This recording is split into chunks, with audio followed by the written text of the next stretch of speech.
Sophie Karmasin, you're from Austria, and what do you do there? I'm the Minister of Family Affairs and Youth. And what kind of responsibility is that? This is more or less for the 0 to 6 years old children and their parents, and also all the youth affairs for people between 14 and 24. Okay. Why are you here? Because we are very interested in new school concepts and new forms of learning and teaching and being inspired by new technologies. And But this must be, I mean, you have the Prussian system, you know, the militaristic, Yes. very organized, structured rule. This must be horrible to watch this. No, not at all. Of course not, because that's why we're here. We want to learn something new, something different, something better.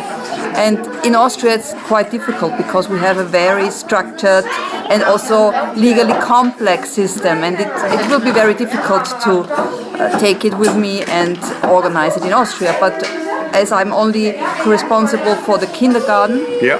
maybe I'm thinking about transforming it to a kindergarten. Okay. What did you like? What did you see here? What came to mind? What was interesting?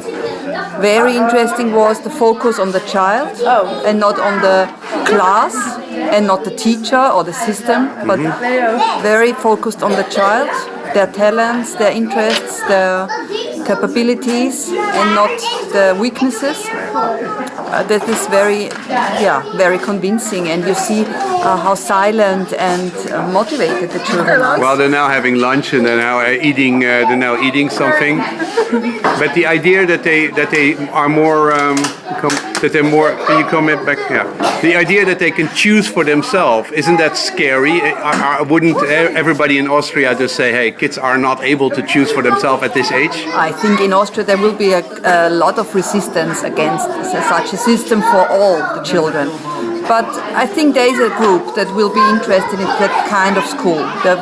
I'm very sure that this kind of system will be useful in Austria. Okay, and it can start with the kindergarten and then slowly move its way up to. Because I think it's very important to show it somewhere, and then it starts to change also for the school system. You have to see it. Now, one question. Germany and Austria are very successful, very innovative companies, very high gross national product, low unemployment. They're very successful companies, and everybody says that the system of education is very successful. Who argues with success? Why would you want to change a winning formula, which is based from the old good German strict system? No, our school system is not that successful. We see it in the international PISA tests. It's not that successful. We have a lot of problems with boys in school because they have behavioral problems with that kind of pressure and very structured way. Yeah. And we see it also that, in the innovative character and in the entrepreneurship, we are not very good.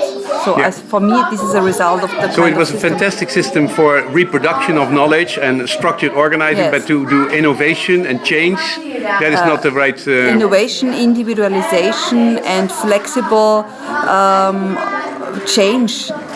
We are not prepared for that. Okay. What's your background? Psychologist and economist. And then you ended up in politics. How long? Only since 1 year. Okay. But before that, I was a researcher like Mr. De Hond. Okay. Thank you very much for coming. Thank you.